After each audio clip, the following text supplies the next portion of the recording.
It has been 2 years. 2 years. Welcome back to your favorite political podcast after a 2-year hiatus.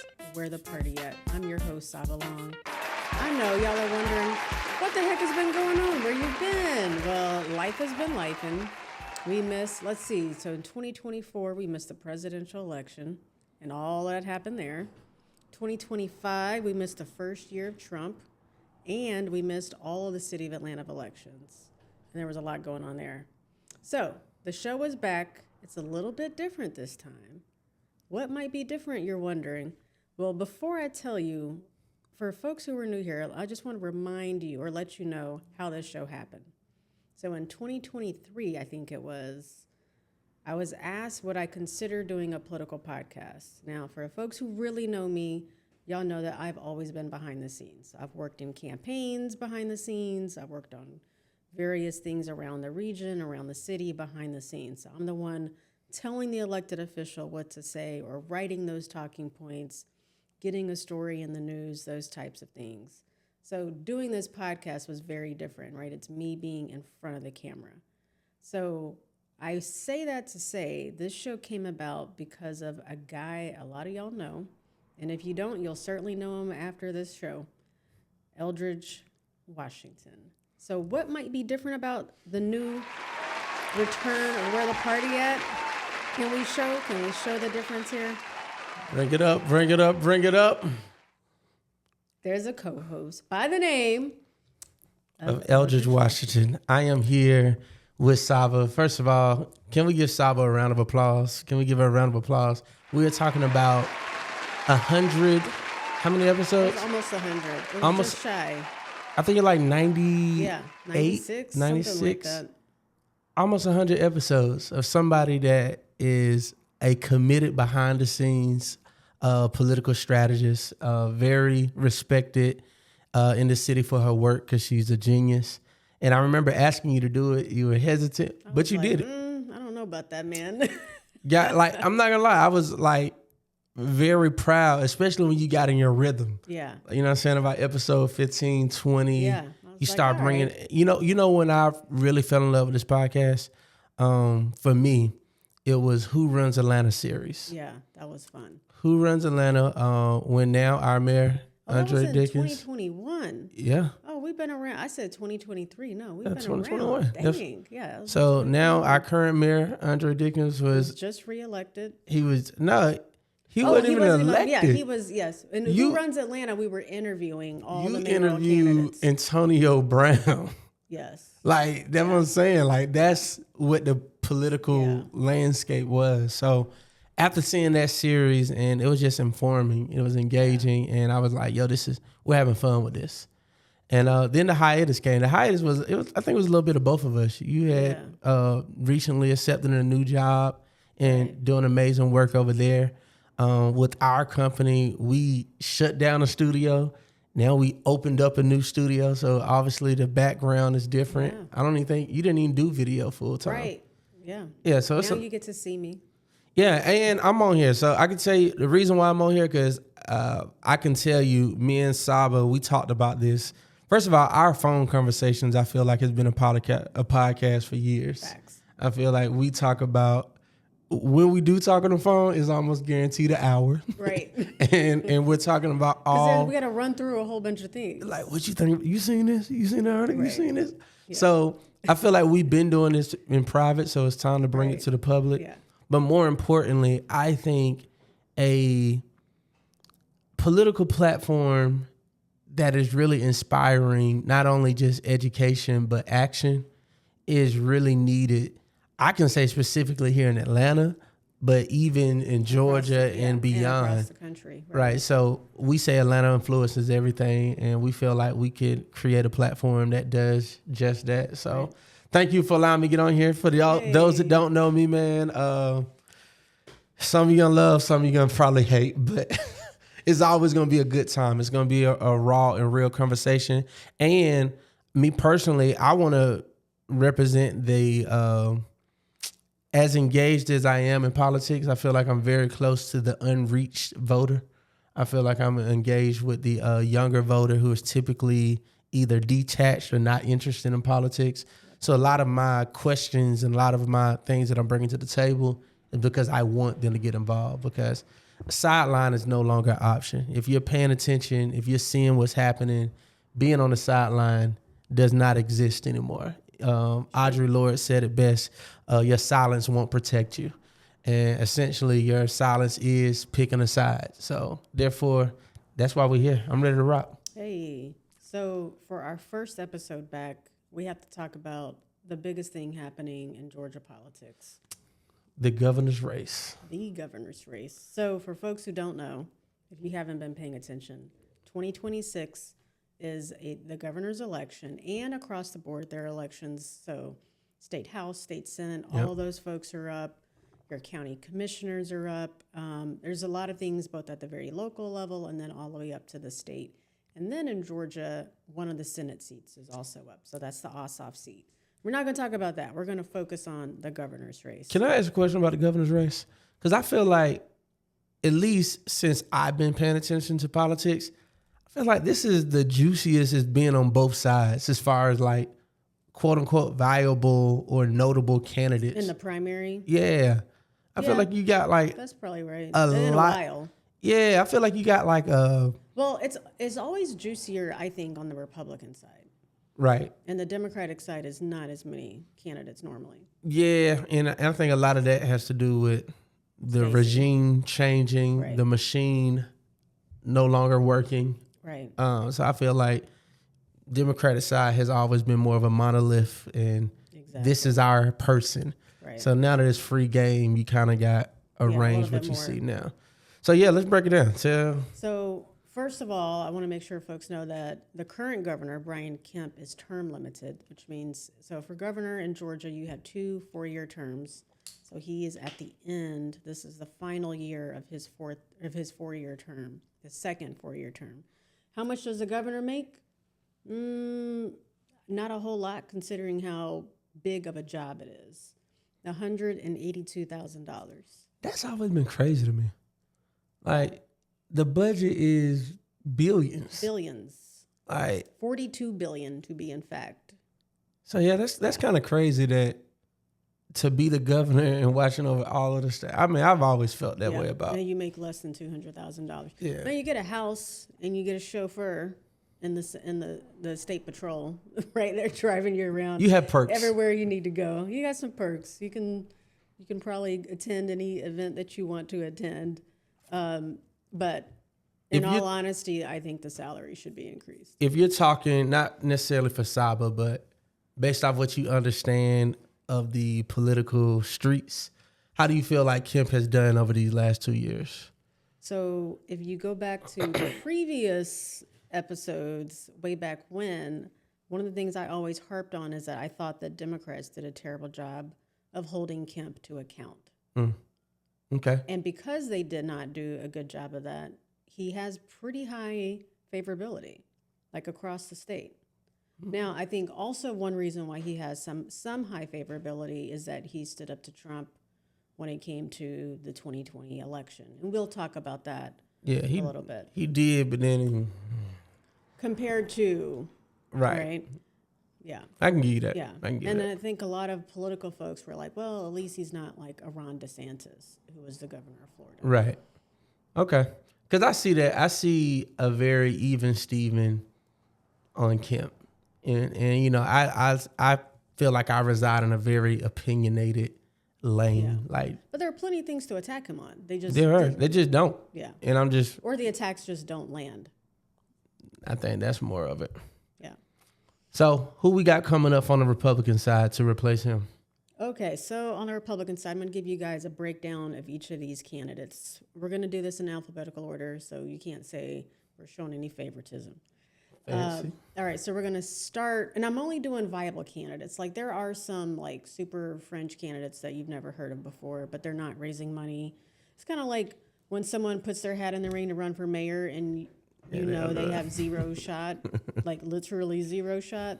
Yeah, so we're only mentioning... I like when they show up to the debates though outside. It is so outlandish. Oh my God.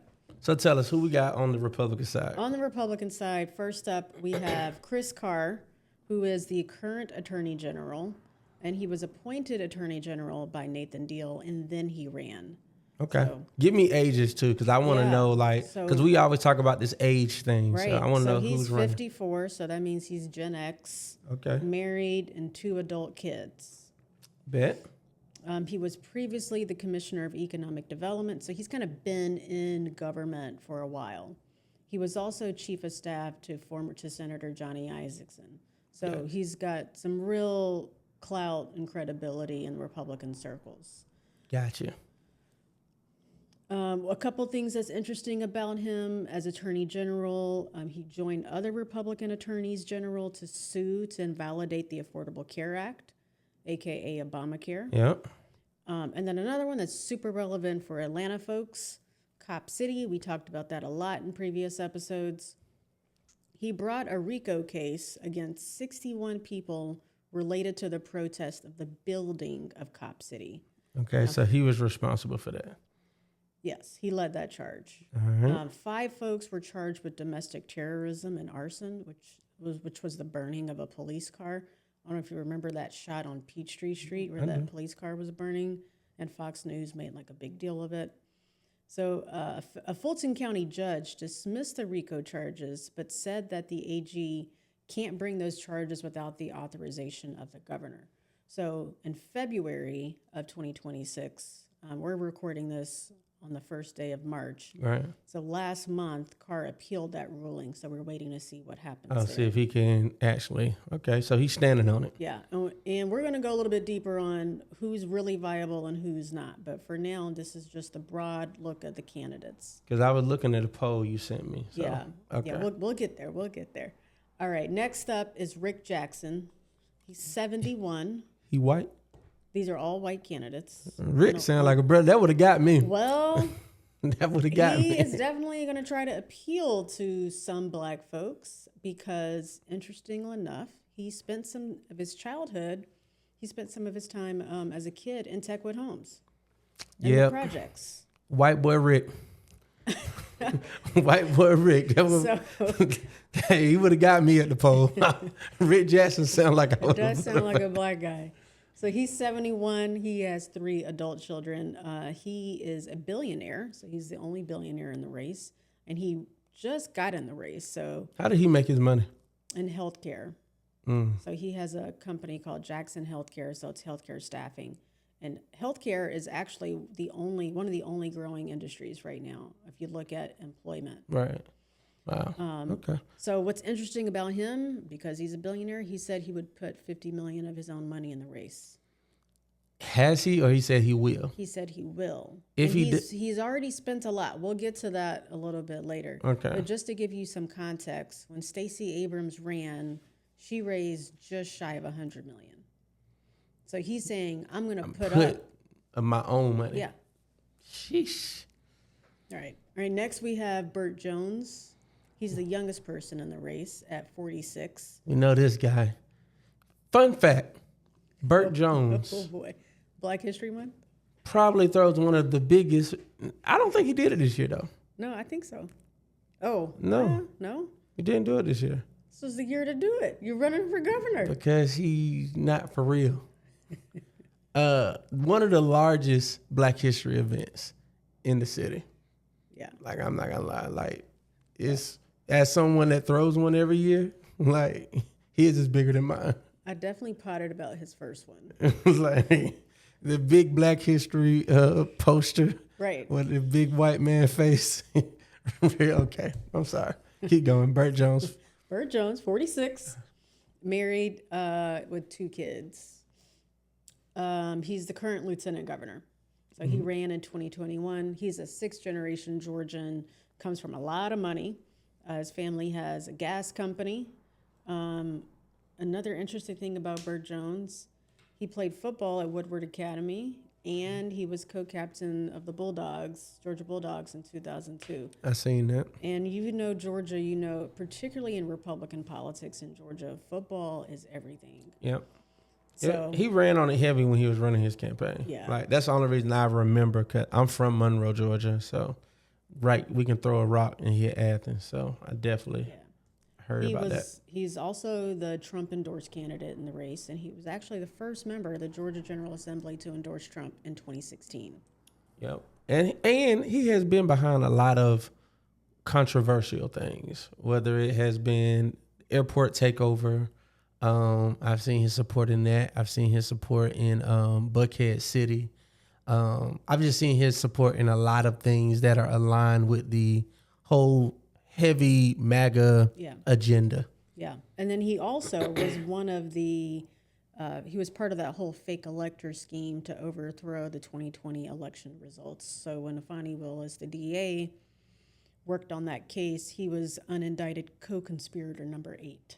All right, next up, we have Brad Raffensperger, who's 70, also married. What is considered a good age? I'm sorry, like, because I'm writing all these ages down. Yeah, like, so I'm seeing, what's considered, maybe it's time you pass the baton? Yeah. I mean, Nathan Deal was in his 70s. So 70 as governor is not crazy. It's not crazy, no. I mean, we have a president that's what? How old is Trump? That's crazy. So. Okay, I just want to know when I'm listening to these ages. Yeah. So 54, 71, 46, 70. All right. Yeah. So Brad Raffensperger, 70. Yeah. He is the current Secretary of State, and he owns a contracting and civil engineering firm.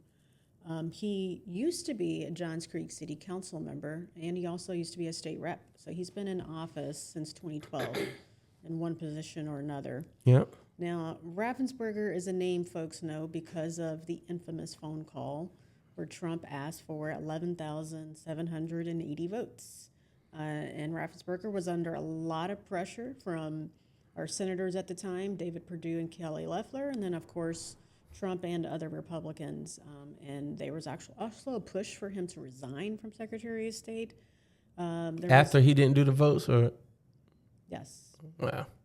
I know I used to hear some of the seniors, because I work with the seniors in the community a lot. They used to say, I like Raffa. Yeah. Raffa, he stood on Trump. Right. Yeah. So we'll get to this later. We'll probably talk about this in other episodes. But if he ends up being the nominee, there's a question about will independents move to him rather than to a Democrat, because they see him as someone willing to stand up for what is right. Willing to be fair. Right. Yeah. Gotcha.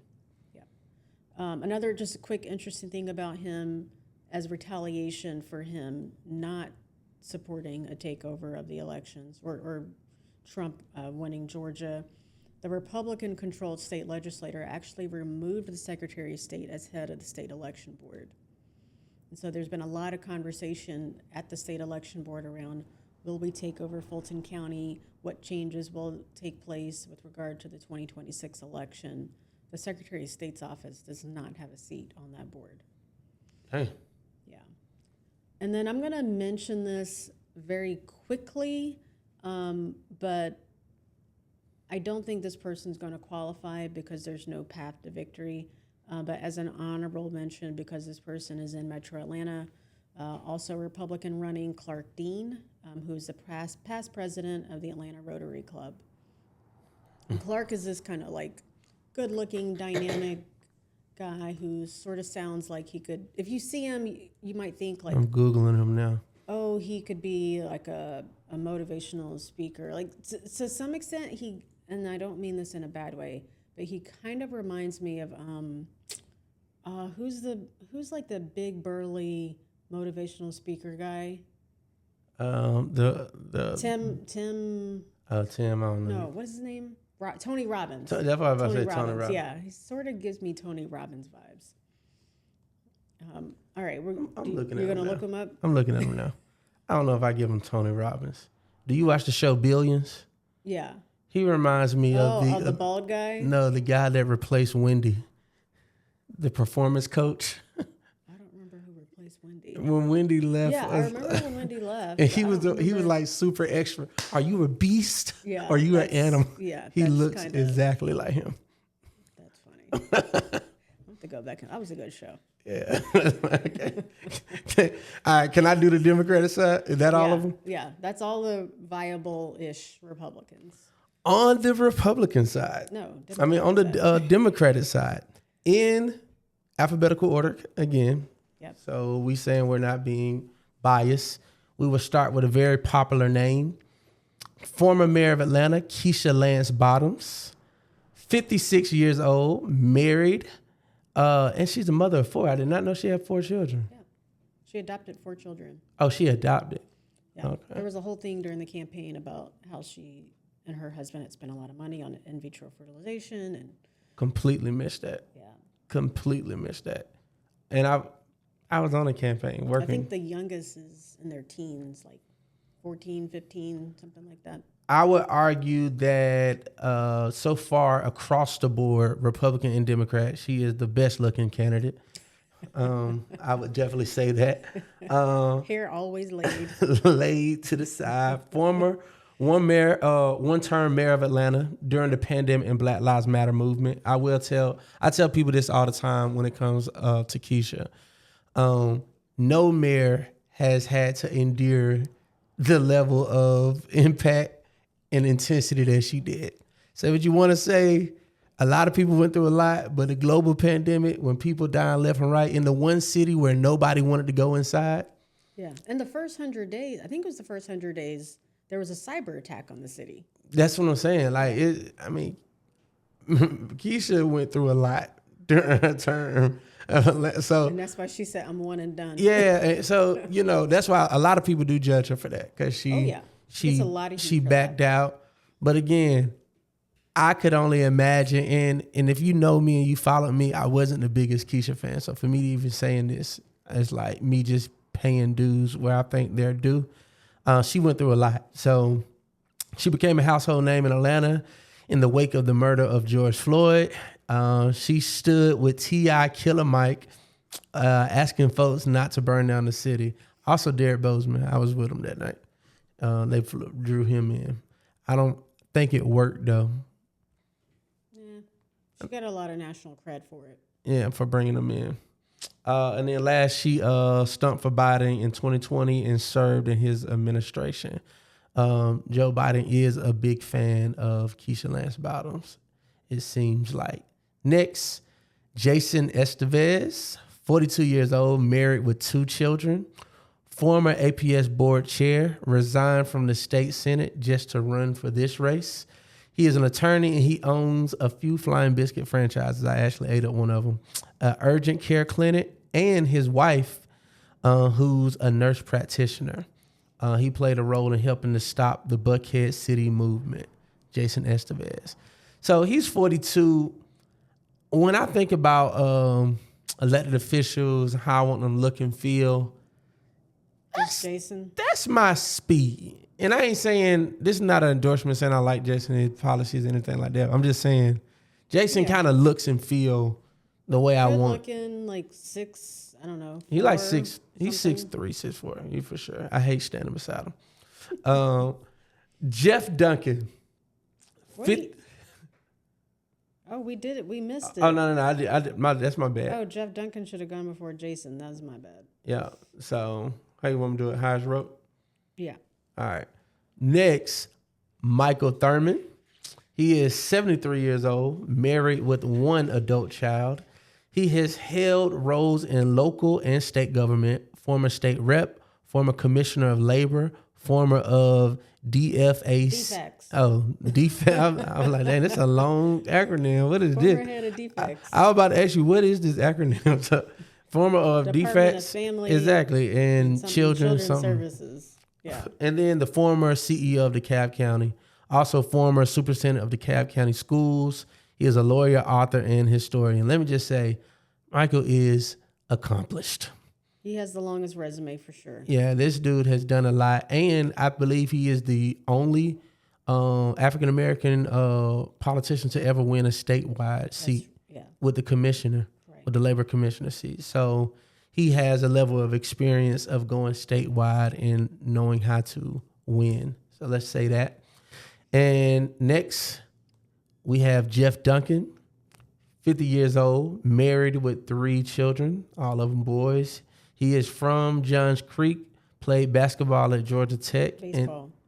Baseball at Georgia Tech, and then he's in the minor leagues. Republican turned Democrat. Let's talk about that later. Won a state rep seat in 2012. Won the lieutenant governor seat in 2018. He was pressured to call a special session to appoint the alternate electors. Kemp, Raffensperger, Carr, and Duncan all held a line against. Oh, so he was the one he held a line against to overthrow the election. Because he was the lieutenant governor at the time, which is the current role of Burt Jones. Burt Jones, okay. So lieutenant governor and the governor work together to call special elections, or special sessions, rather. That's dope. Wrote a book called GOP 2.0 and Post-Trump Future for the Republican Party. Have you read the book? No. You said it like but that. I heard him talk about it. Okay. I read the cover. Decided not to seek re-election in 2022. He endorsed Biden in May 2024. He spoke at the DNC convention. He was expelled from the Georgia Republican Party January 2025. What does that mean? That just means that the head of the Republican Party and other members of the executive committee voted to expel him from the party, in the sense that they're saying that they can't legally do this, but they're saying, like, you cannot run as a Republican in the state of Georgia. Okay, that's what I wanted to know. Because I knew what they said, but I didn't know what that legally meant. Yeah. So it's just show, right, more than anything. Yeah, exactly. So we can expel somebody too, like we can say. Sure. It's just talking. Okay. Announced in August 2025 that he was now a Democrat. In September 2025, announced he was running for the governor of Georgia as a Democrat. A lot of conversation going on about that. Based off what you see, do you see him being accepted from the Democratic Party? Is this? Yeah, he's raised money. He's raised, almost around $1 million? Who has raised the most so far? They're all pretty close. So Keisha, Jeff Duncan, and Estevez are all within a couple 100,000 of each other. So technically Estevez has raised the most, because Keisha put in her own money. Some of her own money, as well as Michael Thurman. Okay. All right. And then last one is... Well, Rua dropped out. So she just announced. I should also mention March 2nd through March 6th is qualifying period. So that means that's when all the candidates formally declare that they are going to run for whatever seat. So that's them paying the filing fee to actually be on the ballot. So it could be more people. It could be more people, or it could be less. Right. So some of these folks might drop out. So Rua Roman, who would have been the youngest person in the race, dropped out last week. So she was like an interesting character, in a sense of she was a woman. She was the first Palestine, first American Muslim woman elected in state.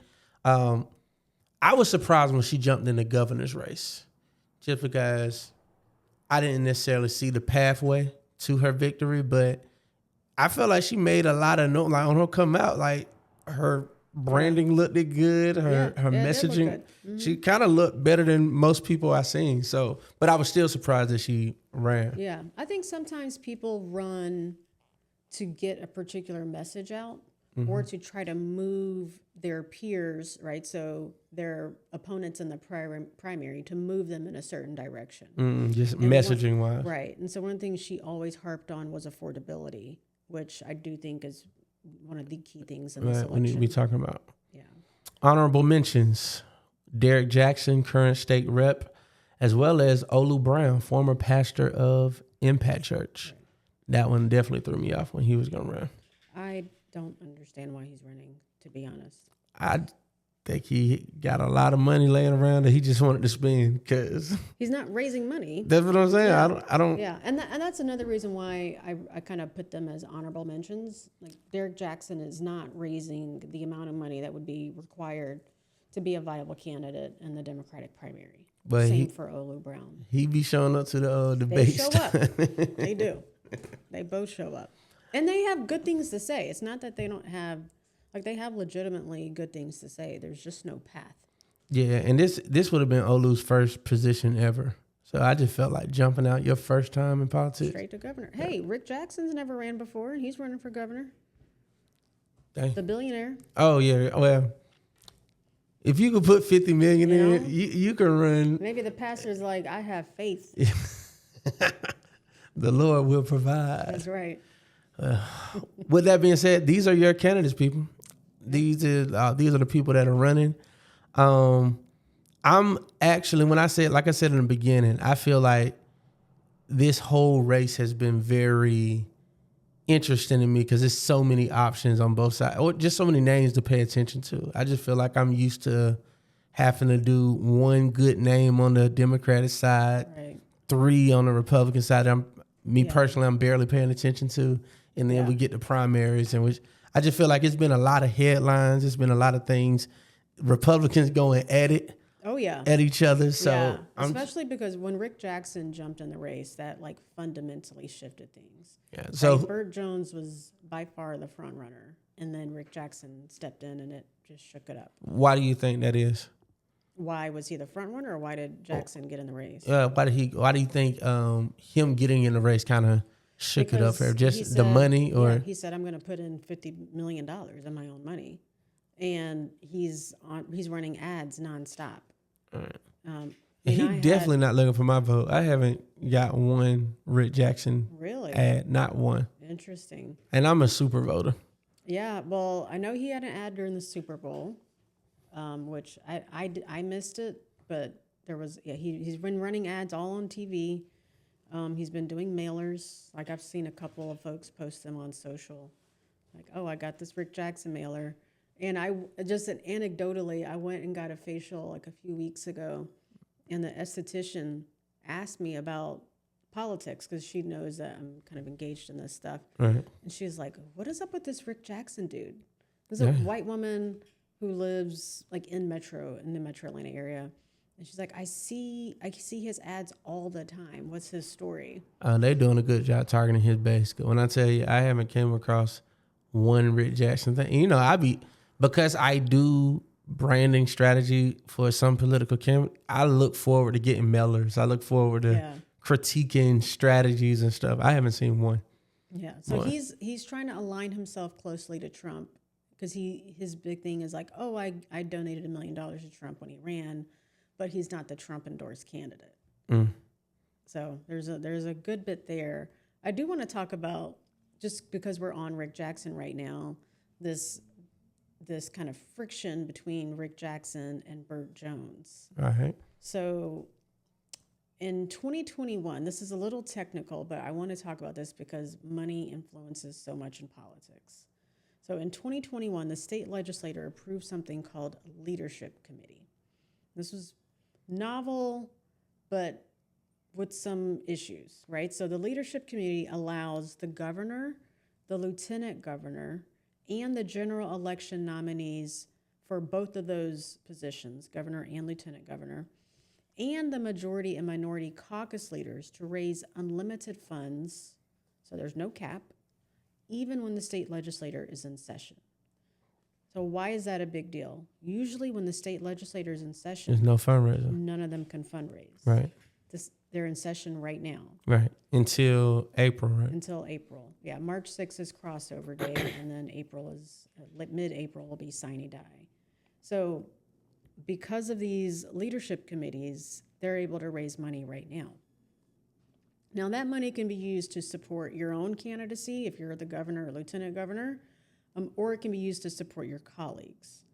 And I just want to give you a gist of the difference between unlimited money and what a candidate can do, right? Mm-hmm. So if I'm a candidate running for these positions, or if I'm donating money for one of these positions, if you're running for governor, right, I can give you $8,400. That's the cap. That's the cap, mm-hmm, right? From either me personally and or my business, right, and or my spouse. But with the leadership committee, I can say, I'm going to cut you a check for $100,000. So I'm going to donate, I'm going to max out to your campaign, and I'm going to give as much money as I can afford to give or choose to give to your leadership committee. So I've got an extra $100,000 lying around. Just laying around. I'm just going to cut that check for you, right? The other big thing, but it's direct. It's not like necessarily giving it to a PAC. It's giving it directly to. It's similar. A leadership committee is similar to a PAC. Okay. There's the distinction. A PAC cannot coordinate with the campaign. Exactly. That's what I meant when I say a leadership committee can. Because technically, when you get to the PAC pays for the T-shirts or whatever the stuff is. Right. But yeah. Or the TV ads, which is the big thing. Yeah. So just to give you some context, in 2022, in that governor's race between Brian Kemp and Stacey Abrams, the leadership committees brought in about $95 million in the governor's race. So that was an extra $95 million that you could do whatever you wanted to do. Separate from the campaigns. Sheesh. Right. It's a lot of money. So that's really the leveling playing field for Burt against Jackson's money. Bingo. Okay. So as of January 31st, which was the last day of the disclosure, and then there'll be another disclosure, and I don't remember exactly when, but I want to say it's probably May or so.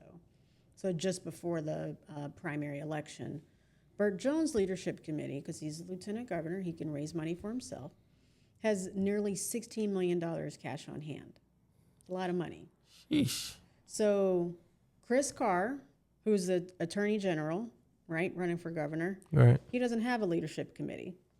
Brad Raffensperger, the current Secretary of State running for governor, he doesn't have a leadership committee. So they have been in court trying to squash the leadership committee that Burt Jones has. So they don't have one because they can't have one. Right. It's just for the governor. It's just for the governor and the lieutenant governor. Gotcha. And then for the minority and majority caucus. Right.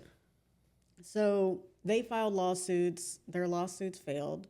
Rick Jackson, the billionaire, he filed a lawsuit. And he used the same argument that Stacey Abrams used in 2022. And it worked.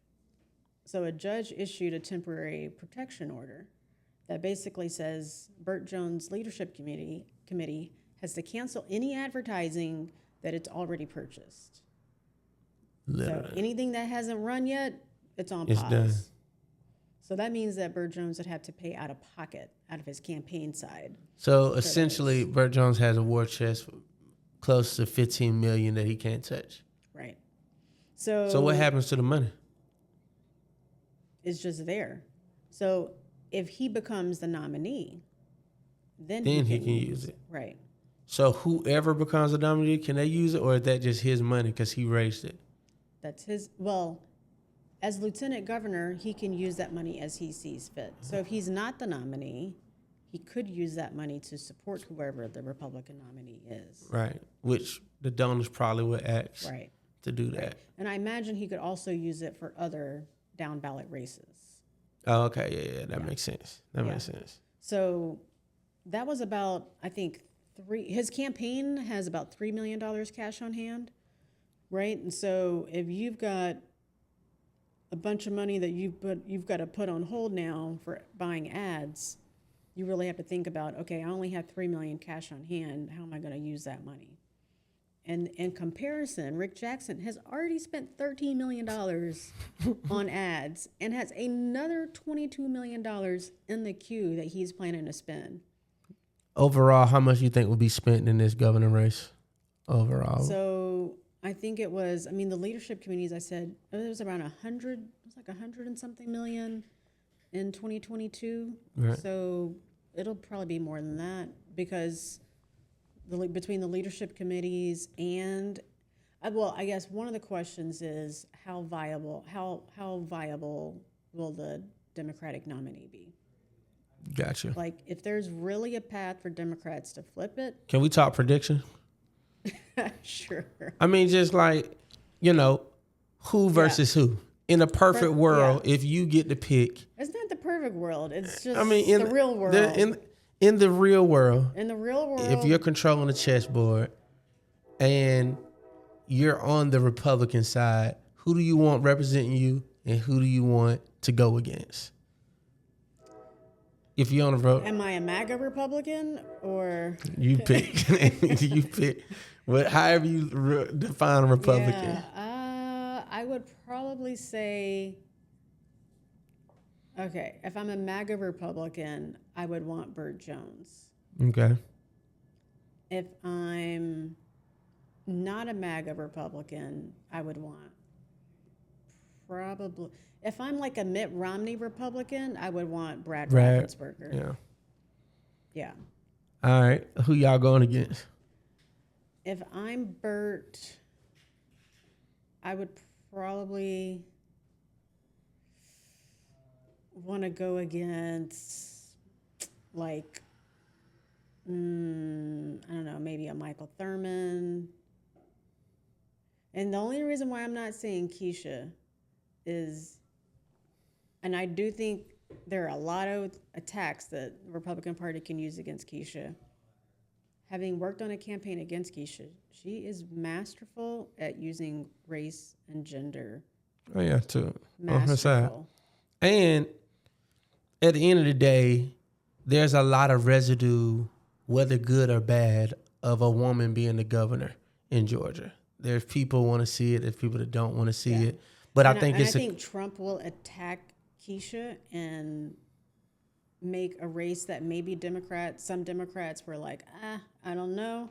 It'll make them engage. Yeah, because that's what, if I am a Republican side and I'm trying to be strategic, the last thing I want is someone to come against Keisha and then you activate all the isms. Right. You know what I'm saying? Sexism, racism. Yeah. Once you activate all of those, because the Democratic Party side, they need a level of motivation to vote, right? Yeah. And whether that motivation is because I really love someone or I really hate someone, I don't want to activate that. Right. And I think you do. Keisha is the one that activates. She's the darling of Georgia that you will activate the most powerful voter, which is the woman voter, the black woman voter. And they're going to come out in droves. Yeah. But I think if I'm just flipping it, if I'm on the Democratic side and I'm being strategic. What kind of Democratic are you? Let's just go a good old establishment. Okay, establishment. Got it. Atlanta Republican. Obviously, I'm picking Keisha. And I want the closest thing to Donald Trump. I want Bert. Mm-hmm. You want Bert. I want to tie him to everything that Donald Trump has done wrong. And I'm going to let everybody know when your stamps got stopped, now the person that runs the state is going to be even closer. Like, I'm about to make him the biggest boogeyman in the world. Like me, where I think you get scary is when you go against somebody like a Brad who has a more of a conservative name. Like, he stood up against Trump, and you know what I mean? Like, I think it gets a little harder. I think it gets harder for Democrats if Brad is the nominee because he pulls independents. Right. And he pulls people who are tired of the loudest voices in politics. Right. I think he becomes, like you said, a choice that doesn't tie me to any of the stereotypes that I hate. And I think that's what you're starting to see in voters, stereotypes. I don't want to be a MAGA, but I also ain't trying to be over here full establishment because the Democratic Party is not moving as aggressive as I want them to move. So I think if I'm on the Democratic side, we need a MAGA candidate. And if I'm on the Republican side, I don't want to see Keisha. I don't think you want to see Keisha. And honestly, I think Thurman is a strong candidate. I think he is being underestimated, in my opinion. He's a strong candidate. I think the question, and I'd say this, just in disclosure, I have worked with him before. Thurman I agree he should not be underestimated. Yep. I think the challenge for Thurman is, can he raise enough money to compete, to get into the runoff, right? So conventional wisdom says there will definitely be a primary runoff. Yep. Keisha will be in the runoff. She will be leading and the question is who gets in the runoff with her. And that's really a race between Thurman and Duncan and Estevez. Yeah. Right? It's between the three. Which of these three guys is going to get in the runoff with Keisha? Of those three, Thurman has the least amount of money, but he's well liked. He's got an interesting story, and I would say, if you think of who would probably know best how to use the office of governor, if I'm thinking about post-election, you know what I'm saying? I'm looking at Thurman strong. Plus, you got to realize what he brings to the table in this. He ran a huge metropolitan county, DeKalb County, for a while, and he's connected to rural. He's from Athens, Georgia. Yep. So he's a Duolingo candidate. Yeah. He can talk to the country boys exactly. and he can walk with the city boys. Right. So I think he's being underestimated because if you're not necessarily in the game, you don't really know who, like, you're not super paying attention to who he is. And But does he have enough money to get his name out there and his message out there to get into the runoff? That's the problem. If you're watching Thurman, what you should do is get a really talented creative agency to help you with your messaging and your strategy. Is there an agency you have in mind? I'm just saying. I know of a few agencies, but you need to get you some smart, creative people around you to get your message. Shout out to your music video. He came out with a music video. He came out strong in the beginning with Boots on the Ground. That was clever. And I ain't heard nothing. But the social media sense has been met. Dead. I actually don't think none of them. Nobody except Ruba probably did except the White Boy best. Rick. He the only one that got the money to spend. Yeah, but it's not even necessarily about money. It's you just need good creative folks. Yeah. And I'm not seeing like good creative things popping. I think Jason's trying. And I know some of the young people that's working on Jason crew, you know what I'm saying? I love that his candidacy is actually being powered creatively by passionate young people. I know some young people that's over there, but you still got to put some resources into that and really run it. Yeah. So I'm definitely I'm definitely paying attention, and I'm excited to see what happens. Are we gonna host like a watch party or something? Oh, for sure. Yeah, I would definitely want to do something around the primary election night. Okay. Yeah. Which is May 19th. May 19th. Save the date. Save the date. We throwing a party. Save the date.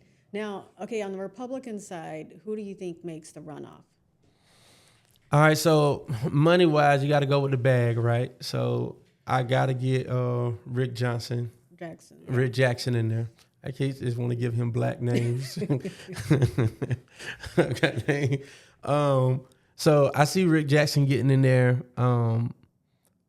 Now that if Burt Jones lost his little war chest, I think he still gets in there. You don't get a Trump candidacy without in there. Do you think it's a three-way split?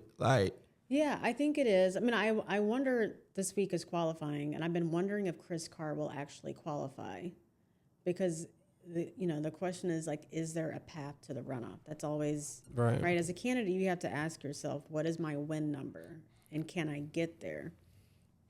And I think this is one of the questions for Republicans is, do I want two strong MAGA people in the runoff, or do I want a little bit of a contrast? Yeah. If I had to pick my top three, I'm going to go Jackson, Jones, and Brad. Yeah. Those are my three, if I'm going those three. And if I'm on the Democratic side, I want Jones. I would be scared of Jackson because of his unlimited resources. I wouldn't underestimate Brad's ability to pull from me. Right. To pull from my votes, especially if I don't get a candidate on my side that is like super like defined, right? You know what I'm saying? So I think Democrats want to go against Burt Jones. And I'm not just saying that because it's going to be easy. I just think that's how we vote on this side, on the blue side. We vote in the sense of we want to block or we want to elect, want to bring somebody in. And I don't think there's nobody, like, as exciting as it is and as exciting people are about Keisha running as the governor, it's not the same level of excitement as when you see. Do you think there's a lot of excitement? Or is it just she has high name recognition? No, I think the people that are going now, they're just like, they're trying to pump up their energy. Like, I think people are just really tired, especially on the blue side. I just think people are tired of losing. Yeah. They've been losing for a long time. You sound like Jeff Duncan. No. He said, y'all tired of losing. I'm your man. I'm going to get you this W. It's definitely not Jeff. Before you go into that. Okay. Because I see you. Because I was about to say. I would like to pull some clips from a recent debate, if we can do that. Yeah, we can. Okay, so we've been talking about these candidates. I want folks to actually hear them in their own words just for a little bit. So I'm going to pull some clips here for folks to watch and listen to. This is from a couple weeks ago. The DeKalb Dems did a debate, right? So these are the Democratic candidates. Yep.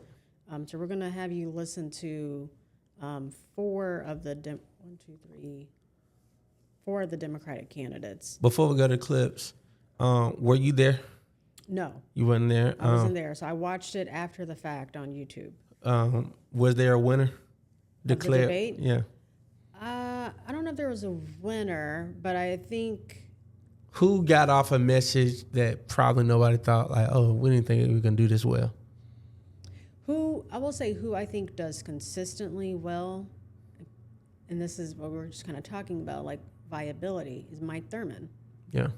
He does consistently well in these formats. Okay. Perfect. Let's go to it.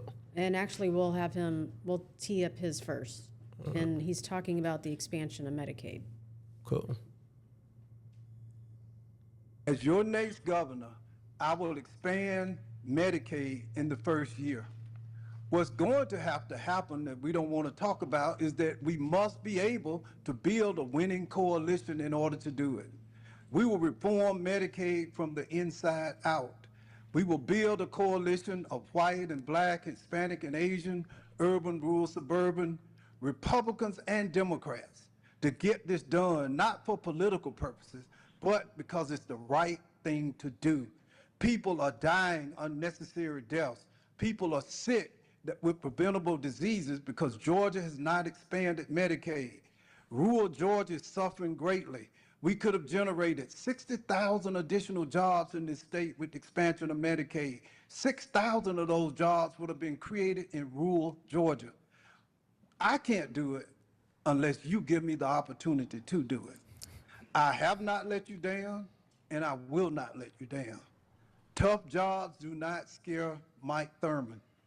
We will get this job done. Look, expanding Medicaid and having access to health care, that's not a black thing or a white thing. It's the right thing.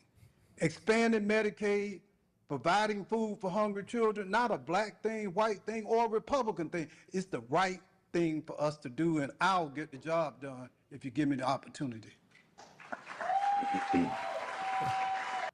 That's how I want my governor to talk.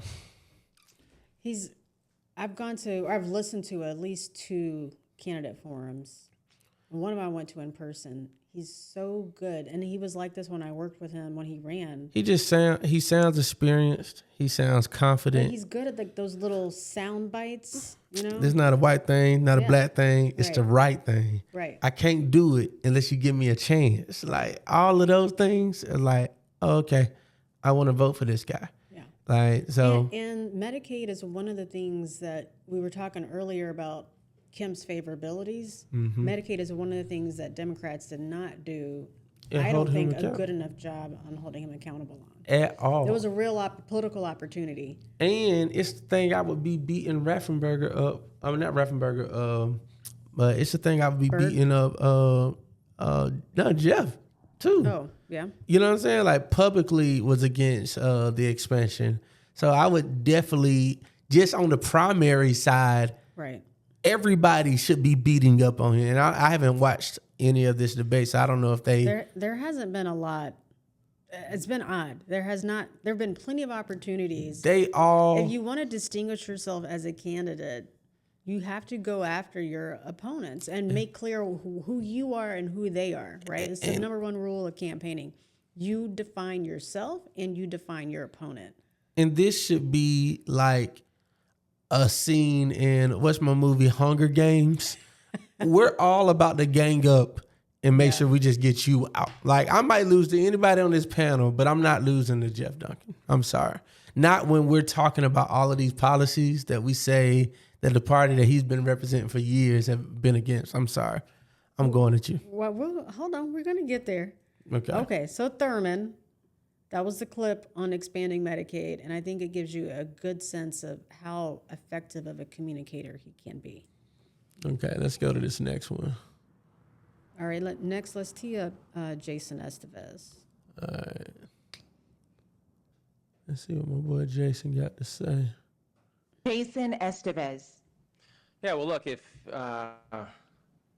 name ID and polling matter, then most of the governors who have been elected would never have been elected. And the reality is that Georgians don't elect celebrities, they elect people who do the work. And the way we do the work is by knocking on doors all across the state and not being afraid to go into red rooms just like we go into blue rooms.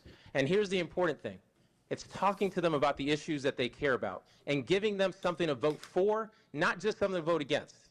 And for too long, Democrats have been telling you what you should be voting against. I'm here to tell you what you should be voting for. That's why I'm going all across the state talking about health, wealth, and opportunity.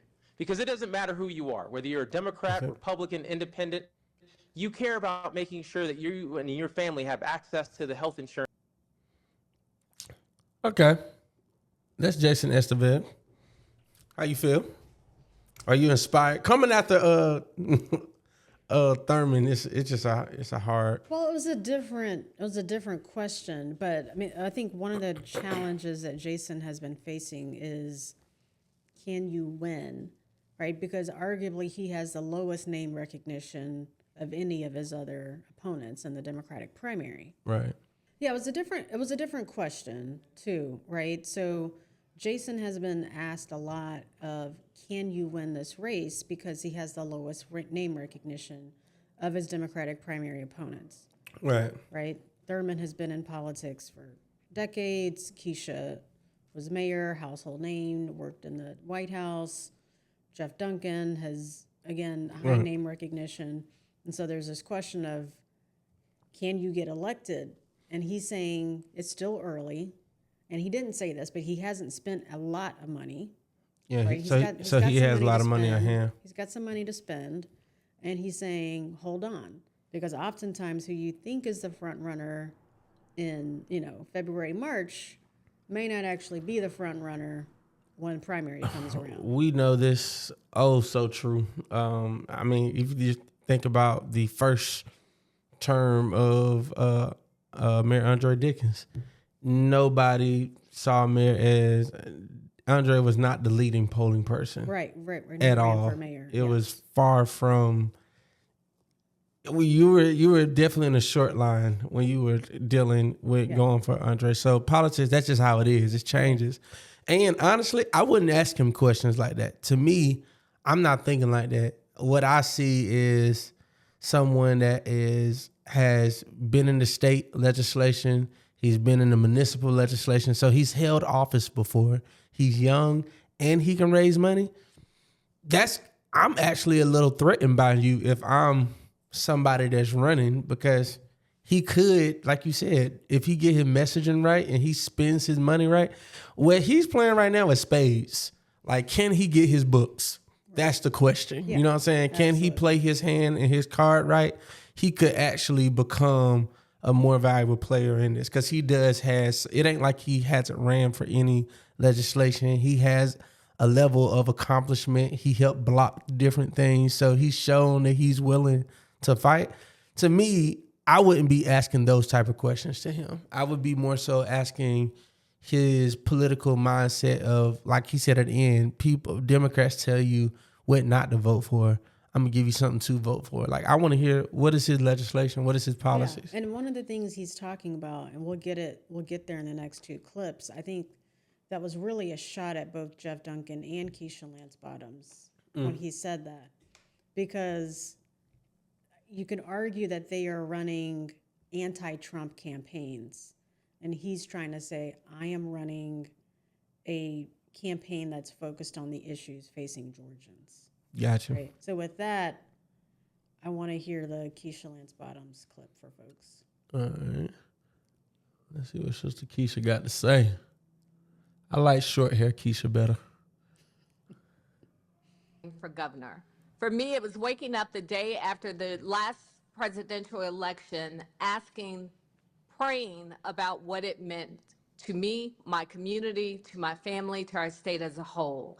As I prayed with my husband, Derek, who is here, and talked about it with our 4 children, 3 of the 4 agreed that I should offer myself as a candidate for governor. This is the fight of our lives. I fought against Donald Trump and I've won. As mayor of Atlanta, I closed our jail to ICE during the family separation crisis, ending a multi-year contract. I also pulled our officers from a federal task force because Trump would not allow them to wear body cameras. It resulted in a policy change across this country. I don't have to talk about dreaming about fighting against Donald Trump. I've done it and I have won, and that is what I will do as governor. I will fight on behalf of all of you. I'm proud of my service as mayor of my. Oh, what happened to that? You think they really prayed about it? Yeah. When folk be like, we prayed about it, I was like, y'all really prayed. No, I think she prayed about it. So that's a big decision. You pray about that. She said all three. She said three of her four kids. I want to know which kid said. Who was the one? Who was the one that said, "Nah, mama, don't do this." I would have been like, you don't get to go to the parties when I win. Exactly. So, I mean, to her point, she said she has fought against Donald Trump and won. She, I get why Jason is saying that now because it's so heavy. But I think that's a part of the strategy too. Like that's going to motivate people to come out and Trump's vote. favorability is low, right? Right. So I think, the Jeff Duncans and the Keishas are thinking if you lean in on being anti-Trump and fighting Trump, that's what's going to bring folks to the polls. So why do you think she's leading so heavily in the polls? Name recognition. Just name. I think it's name recognition. Being the mayor of Atlanta is that big. Yeah, it's big. It's big. And she also was out a lot, right? I mean, she was on the cover of magazines. Like, I think she spoke regularly at Essence. She was in the news a lot because of, everything that was going on at the time. So she has high name recognition for sure. Okay. So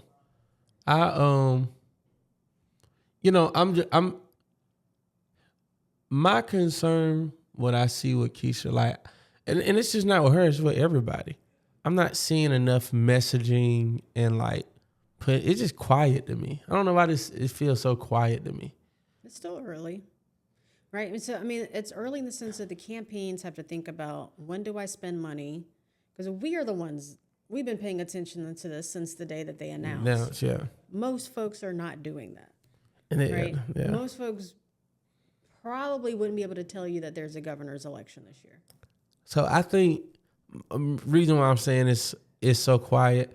It's so quiet to be this many people in the primary. To me. Yeah. Well, I also think one of the reasons why it feels quieter on the Democratic side, at least to me it feels quieter, is because there's not as much money being spent on the Democratic side. Burt Jones has spent millions of dollars already. Rick Jackson has spent millions of dollars already. The Dems have raised $1 million. That's crazy. So how does that translate into this? Well, I guess everybody moves their war chest to one candidate. So we're going to now have 3 million on the Democrats. Yeah, right. So Keisha, Thurman, Jeff, and Jason have all raised around $1 million. Thurman has raised, I think, around $750,000 or so. Right.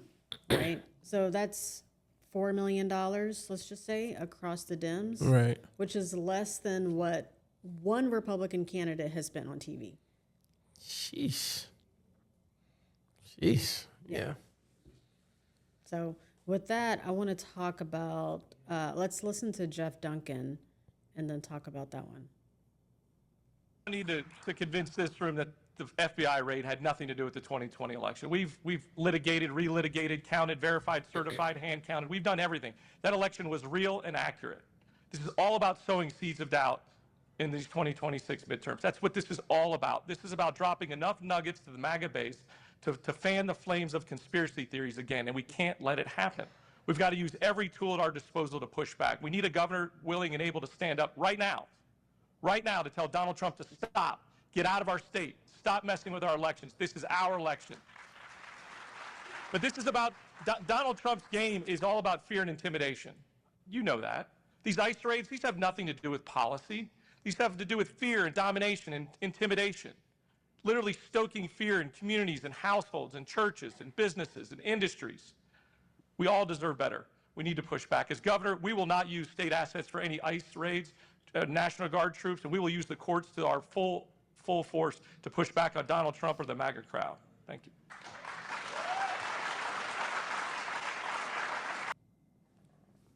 Okay, Jeff. All right, so what you think? I mean, he's saying he's gonna be the. He sounded like a Democrat.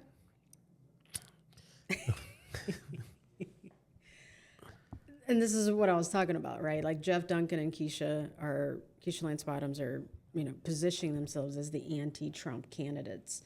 And you don't see that same type of positioning with Thurman and Estevez. And they're saying it, but they're focused more, I would say, on the issues. They're Right. focused more on, the bread and butter type issues. So, I mean, you seen people seem like they were receiving him well, and like you said, He's well received. He is. I just don't see it. That's not what I'm hearing on my side of the world. So, well, that's interesting. I mean, I think a Jeff Duncan voter, right? The question is, who is a Jeff Duncan voter? And I think it's a Democrat, or at least this is how he's positioning himself. If I'm a Democrat who's tired of losing, I vote for Jeff Duncan because he is a Republican turned Democrat who can pull some Republicans and pull independents. Right? That's kind of how he's positioning himself. Almost like the Raffensperger of the Democrats. I think Mike can do the same thing. Everything you just named. I'm not disputing that.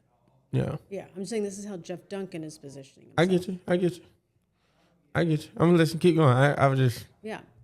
And I think there's also, we can just say it, this conversation about the white hope, right? The great white hope. Right. And there's been a lot of talk about there has not been a white man at the top of the ticket, for the gubernatorial ticket for Democrats in a while. And Jeff Duncan presents that opportunity. To get back to the right way. I mean, the white way. But nah, so, let's talk about that. Let's talk about, is he your great white hope, right? To me, I just think it's hard to outrun your reputation of what you've been. Like, and I think on that, I didn't watch the whole thing, but I did watch some of it where he said, I got it wrong when I did. Yeah, he said that repeatedly, and he said it with, what appears to be some authenticity and a sense of humility. It's not enough. For me, you can't, put it like this.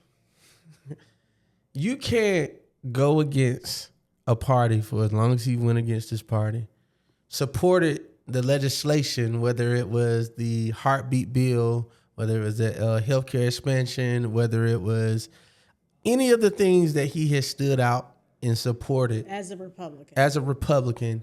You can't say, okay, I'm done. Now I want to come be the captain over here. You got to serve as a water boy. You know what I'm saying? Like, I would much rather accept you if you came over here and said, I'm about to be a surrogate. I'm about to raise money. I'd rather him come over and take Charlie job, whoever we just gave the DNC, because I ain't heard nothing from him yet. Well, that's a whole nother conversation because, his whole placement in that position was based off of a lack of work being done. I got to see way more action. Maybe we should have him on the pod. Yes, I would love to hear the plan for the DNC in the state party. But what I'm saying is, I would much rather Duncan come in and be a supporting character before he tries to be the main character in this movie. I think a lot of people feel that way. Yeah, I'm just like, nah, bro. Out of principle, out of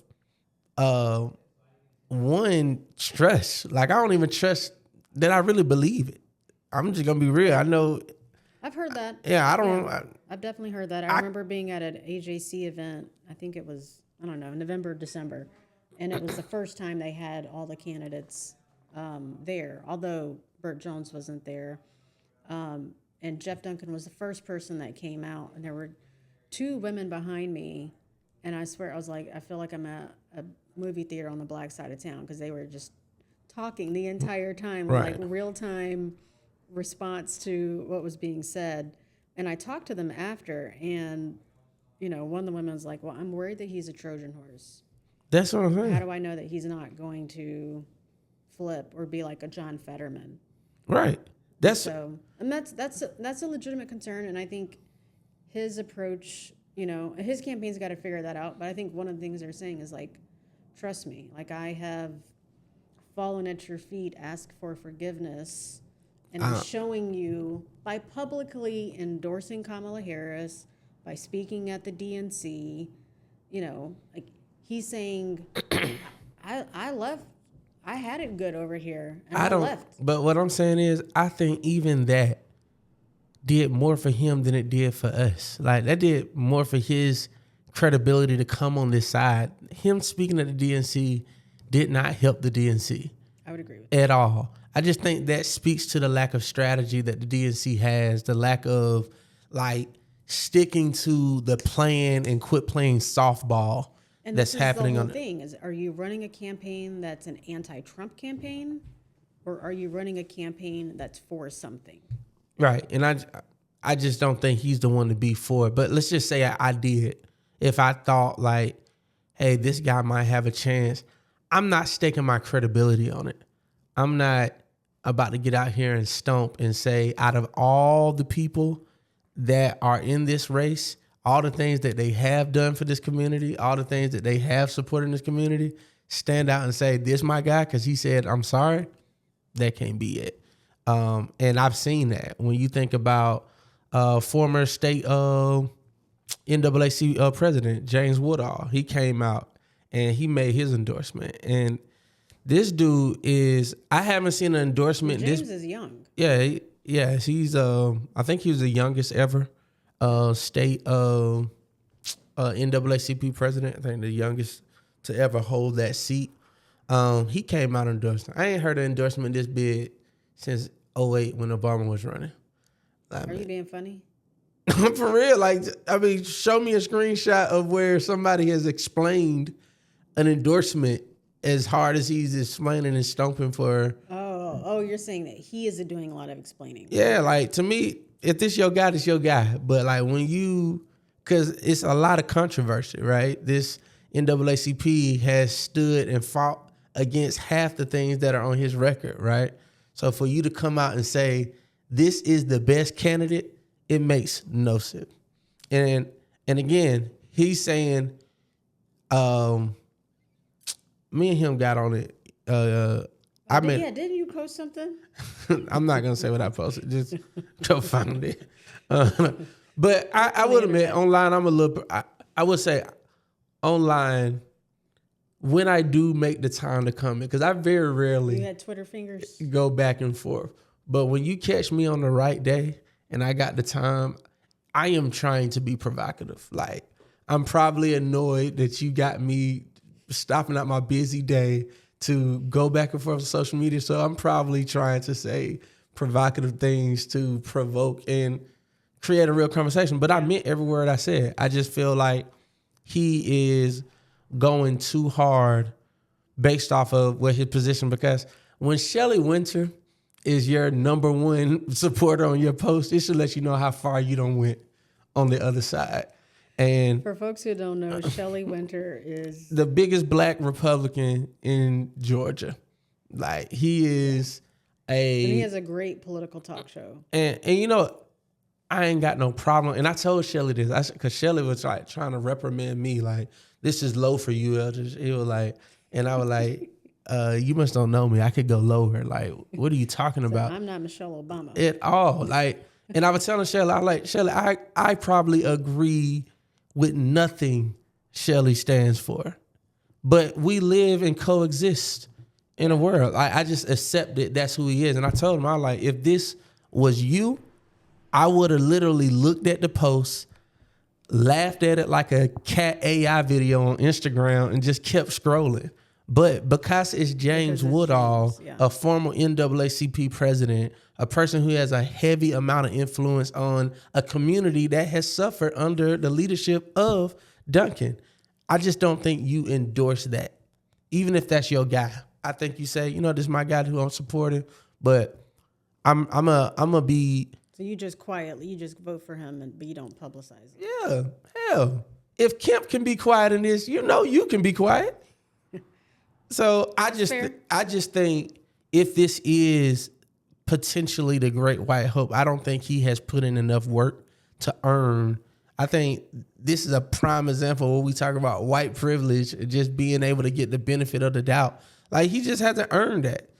He hasn't earned that. Well, I think Keisha, Mike, and Jason would fundamentally agree with you. Yeah, I just don't think he has earned to get this much support. And like I said, speaking of the DNC just speaks to how far and how much work we got to do on the DNC side, because it didn't help us. It just built his credibility. And I just feel like once he get in that seat, we done seen it 100 times. Like, you can say whatever you want to say on the campaign trail. The action happens once you sit behind that. And I just don't know if him saying he's sorry is enough to do that. I feel like there was a lot more work to be done.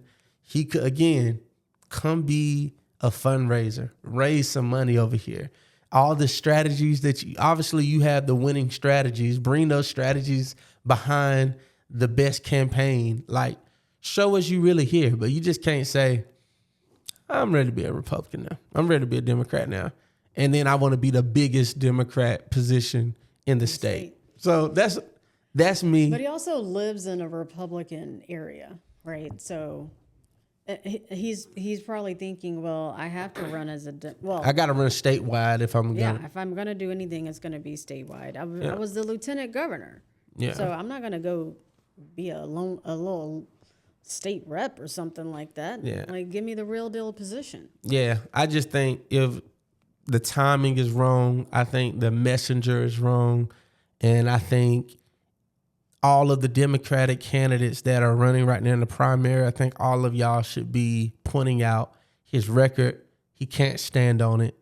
And most of y'all can stand on yours. I think you should be pointing that out and getting ready to be that person in there. Because honestly, how much money has he raised?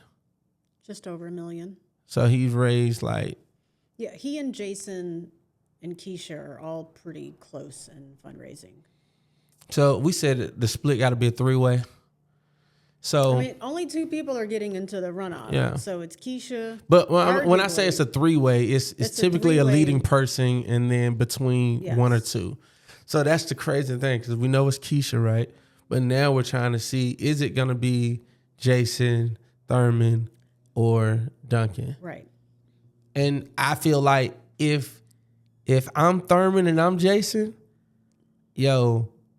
we need to be doing everything in our power, Tag team and exposing this person for who he is, because he could sneak one of y'all out of this runoff if you're not careful. Yeah. I don't know if there's that level of, I don't think the campaigns are there yet.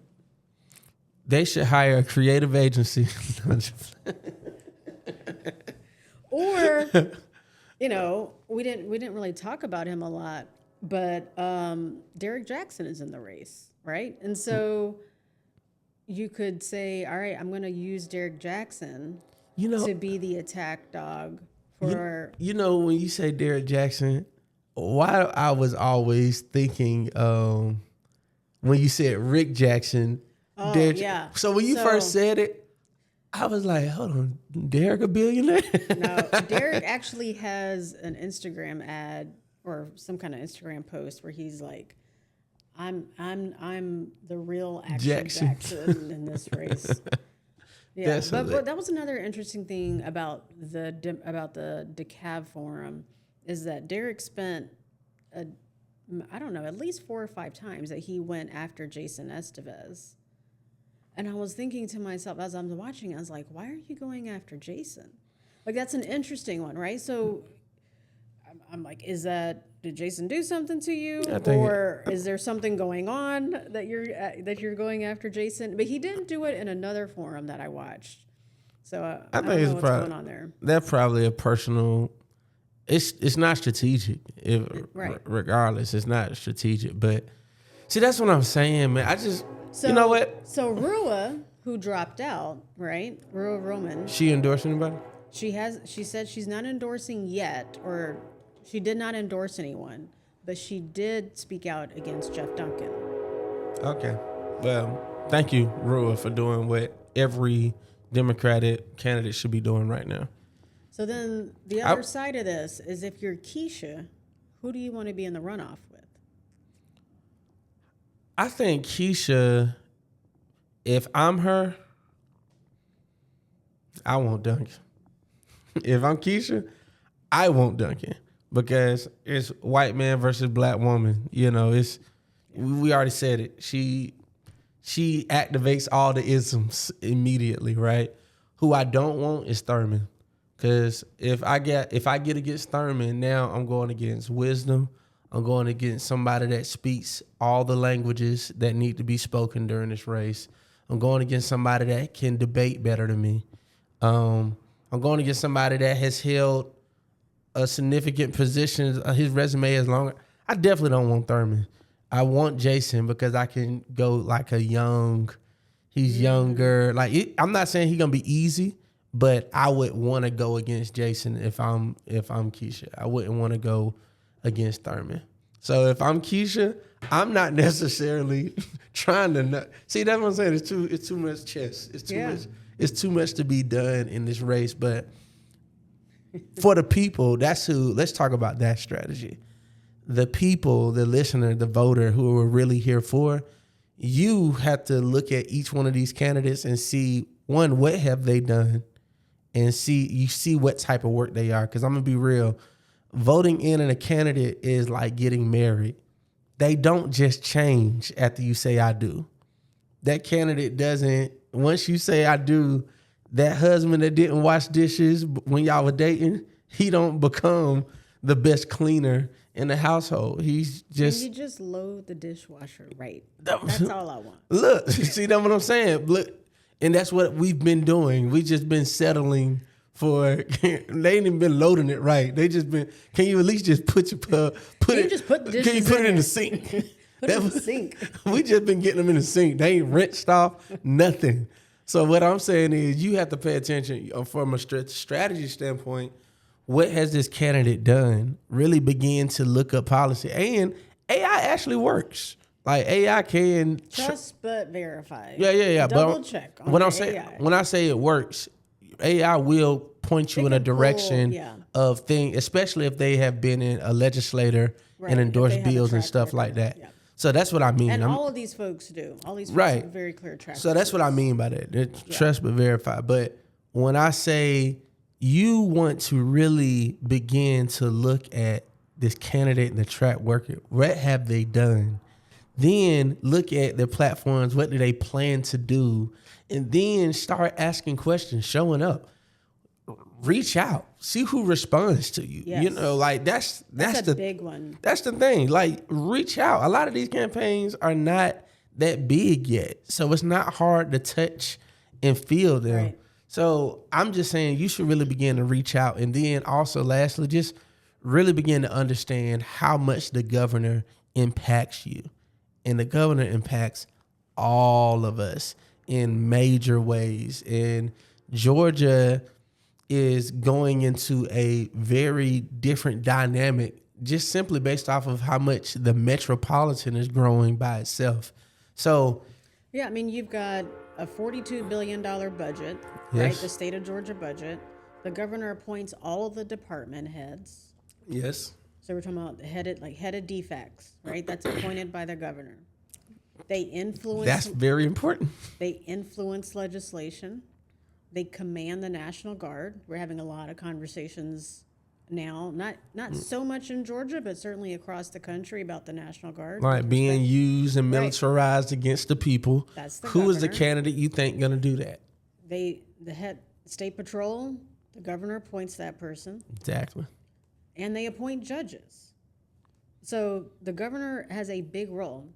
So that's what I want people to get into. Like, I want you, like, especially those that say, and we got to end this. I put up a post and I said it, like, that whole narrative that I don't do politics.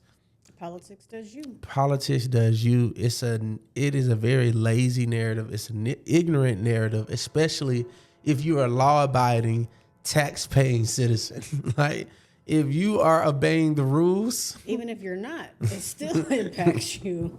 Does some- even more. You know what I'm saying? So, like, we have to really begin to lock in. So, regardless, we just gave you all of the candidates. We gave you their background, who they are. Do your own research, though.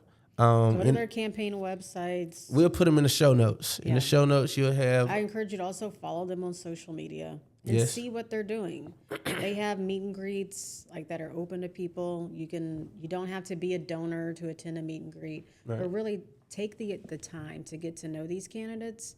And like Eldridge said, ask them questions. Figure out like what's the issue that you really care about, and get them on the record on that issue. Ask them. What issue do you care about the most? Ooh, that's tough. I'm gonna say a broad issue because it impacts everyone. Affordability, Yeah. and there's so many facets to that, right? Medicaid. There's affordability facet to that. Housing. Yeah, I'm saying affordability, specifically housing. Like, I went through I relocated after 7 years of being in the same place.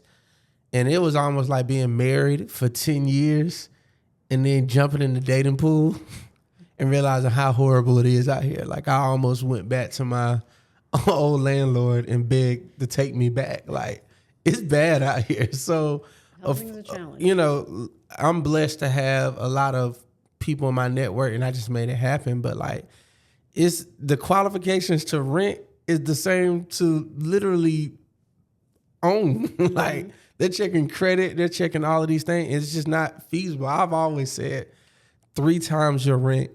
Statistically, it's not even possible. If you just look at the average medium income of what people are making out here, how can they make 3 times The average, $1,800 a month Right. for a 1 bedroom? It just doesn't make sense. So yeah, I would agree with you. Affordability. I think affordability. And if that is something that you care about, you then got to cross-reference what candidate, one, can identify with that, will have a level of empathy of that, and who has done work to support and fight against that. That's kind of how this has to be. Yeah, and who has sound policies? I mean, again, there's a lot of power in the governor's office. Yeah. Right? So the question is, how will you use the levers of government to support the issues that you care about and help the most amount of people? Can I ask a question? One more question? Just thinking about endorsements.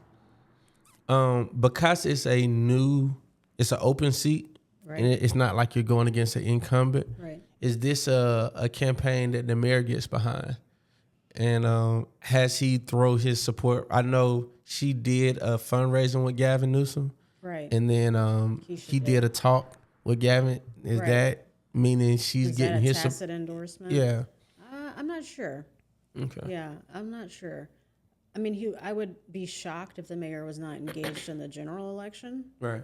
But yeah, Andre also does not strike me as someone that is like a super political animal, right? In the sense of like he's making big endorsements or there are things that have happened nationally that he's just not as vocal about as, say, like Mayor Mondominy in New York. Gotcha. I get it. I was just wondering. I just thought about it. But I'm Former sure he colleagues. has people engaged in Supporting some it. of those elections or some of those campaigns, rather. So we got a lot. Yeah. So candidate qualifying is March 2nd through the 6th. There's a chance that some of the names we mentioned don't qualify or choose to qualify for something else. You've got the primary May 19th, and you got early voting starting in, I believe it was that late April.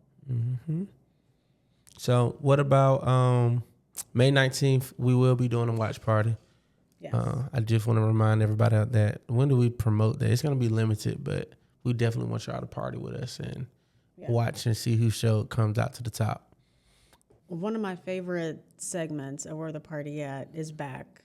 And this is one that I always got messages about. Party starters and party poopers. It's that time. It's that time. So my party starter is Georgia House Democrats. A few of them came together. You got names? Oh man, don't make me. I don't remember all the names. I know Phil O'Leary was one Okay, of them. you can give us some core names. There was it was like 4 or 5, some good folks. I think Mary Margaret Oliver. Okay, I just like to one of know them. who to give a baby. Yeah, you know what I'm saying? yeah. So they put forth 5 bills to address housing affordability. They introduced a package of 5 bills. Now, I don't know how many of them will actually make it to crossover day, March 6th, Right.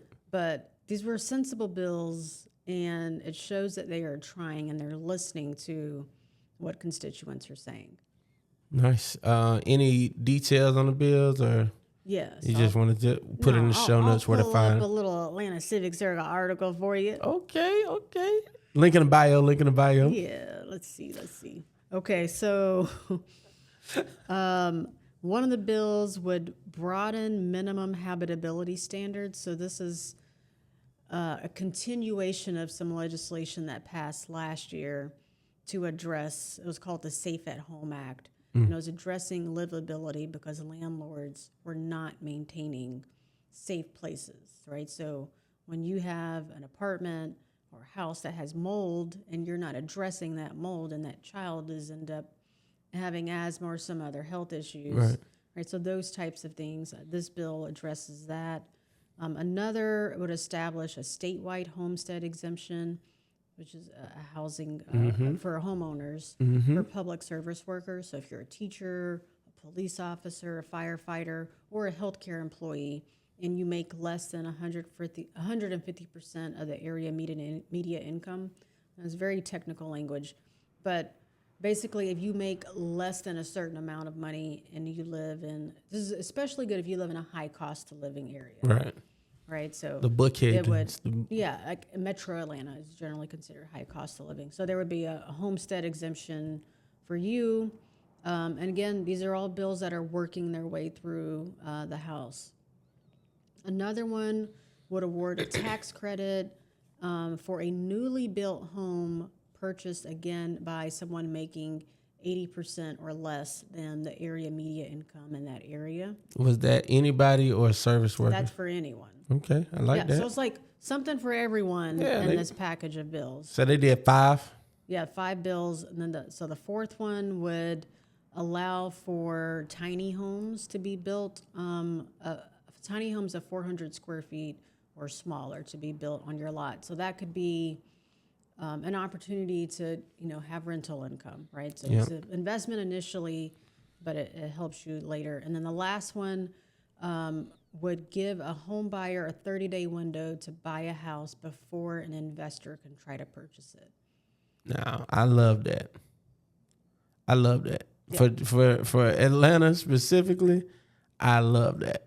Like, It's actually a bigger issue in the surrounding counties. It's not as big of an issue in the city of Atlanta proper. But give us a chance. Like, okay, it's a big one. We out here fighting for our life.